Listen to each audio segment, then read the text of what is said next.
Our ancient and medieval sources, Nicomachean Ethics by Aristotle, Summa Theologicae by Aquinas, discuss the good life and offer proposals about the good life. However, they overlook issues of gender, the distinction between male identity and female identity. Our ancient sources and medieval sources do not discuss the domestic areas of human life. They overlook the possible contributions of raising children for the good life. For many of us, raising children and the domestic side of life are important areas of human life. By contrast, Henry Thoreau asserts that there are diverse human lives, and he also discusses domestic areas of life, like cooking at home, gardening, mending his clothes. In the 19th century, those are activities that women also pursued. In Philosophy 225, we would fail to examine our assumptions about human life and the good life if we did not also hear insights expressed by women authors, if we did not review examples of women's lives. That's the job of Louisa May Alcott this week and next week, and after Thanksgiving, Joan Baez, a living Philosophy 225 author and musician who has important insights about human life. Let's first review what feminism is. Then I will summarize statements by Louisa May Alcott that are feminist statements. And finally, I will draw two conclusions based upon the statements of Louisa May Alcott. First, the definition of feminism. And this is my definition of feminism. There are many possible definitions of feminism. Feminism is both an area of study and a form of activism, exploring women's perspectives and exposing gender prejudices, gender blind spots in our assumptions. Feminist scholars distinguish several waves of feminism in American history. The first wave of feminism is at the time of Louisa May Alcott's life. The first wave of feminism, above all, asserted that women have the same human dignity that men have, and therefore that women are entitled to the same civil rights that men have. The first wave of feminism was particularly focused on rights of women in the public world. So, for example, the right to vote and the right to own property were rights that the first wave of feminism advocated. In 1848, there's a famous meeting in Seneca Falls, New York, and the focus of that meeting was on the right to vote. The second wave of feminism, according to feminist scholars, comes to fruition 100 years later in the 1960s and 70s in North America. Feminists of this time period observed that assumptions about the difference between men and women are pervasive, and not only in the public world, but also in the private and non-public worlds. For example, in our workplaces and in our homes, there are prejudices and stereotypes at work.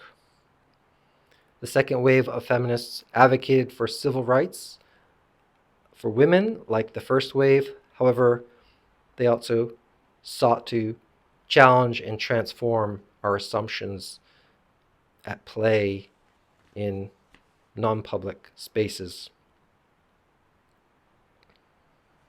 Louisa May Alcott shows elements of both the first wave and second wave of feminism. She's both concerned about her rights in the public world, and she also makes observations about the treatment of women within families and workplaces. Let's now summarize Louisa May Alcott's feminism as shown in Transcendental Wild Oats and in Hospital Sketches. First, Transcendental Wild Oats. In Transcendental Wild Oats, Louisa May Alcott observes her mother, Sister Hope, disagreeing with the two men of Fruitlands, in particular Mr. Lyon, and she notices that Sister Hope's passionate desire to provide a warm and happy home for her family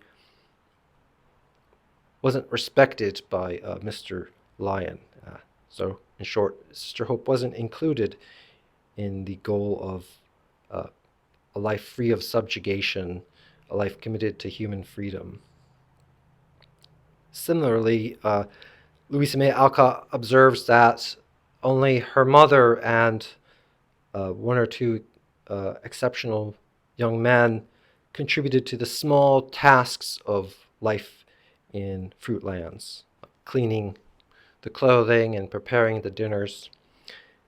The men chose what she calls the great duties, going off to preach the gospel and to preach their new ideas, such as vegetarianism. So in short, gender distinctions began to divide their cooperative life. And then finally, toward the end of Transcendental Wild Oats, Sister Hope asserts leadership and makes decisions to bring the family out of the tragedy that's fallen upon them. And clearly, Louisa May Alcott approves of this change of power, that the mother would make decisions for the family. Hospital Sketches shows Louisa May Alcott making a change in her life. In chapter 1, she shows us attempting a new direction in her life. She wants to become a nurse and to serve the needy. In short, Louisa May Alcott is a person committed to women's independence, that, like men, a woman ought to be able to choose goals and deliberate in order to attain those goals. And it's worth noting in chapter 1 that Louisa May Alcott shares her deliberation with her family. She seeks her family for help in planning out a new course in her life. Also in chapter 1, as Louisa May proceeds on her prudent plan to become a nurse, she encounters unequal treatment in the public world. She has difficulty locating the free tickets in order to travel to Georgetown to serve as a nurse.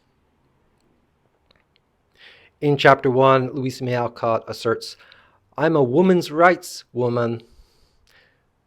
In this case, what she means is she believes that women have a right to conduct themselves in the public, that women have a right to an identity in the public world, just as men do. Looking ahead to chapters 3 through 5, Louisa May Alcott offers several observations about her job as a nurse, and her conclusion is that nurses are given overly challenging tasks, and yet their work isn't as valued as the work of other hospital staff, for example, the physicians.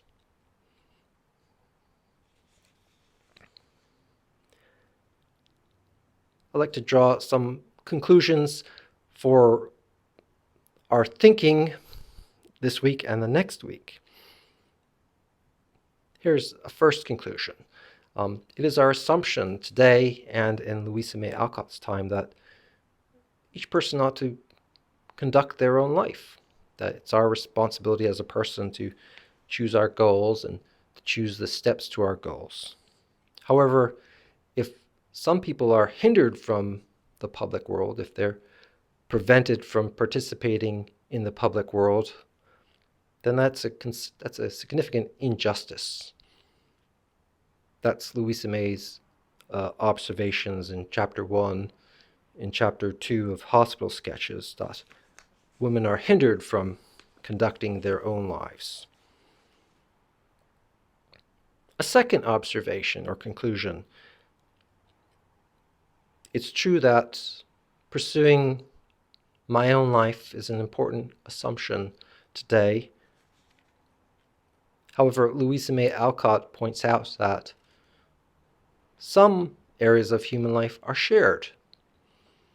This is part of the lesson of Transcendental Wild Oats. Her father, so caught up with his ideas and efforts to reform the world, has forgotten that he belongs to a family and that his wife and daughters are to some extent keeping him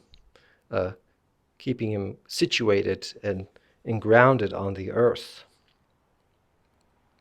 Similarly, in Hospital Sketches, Louisa May Alcott shows her family and new acquaintances assisting and helping her efforts to serve the needy.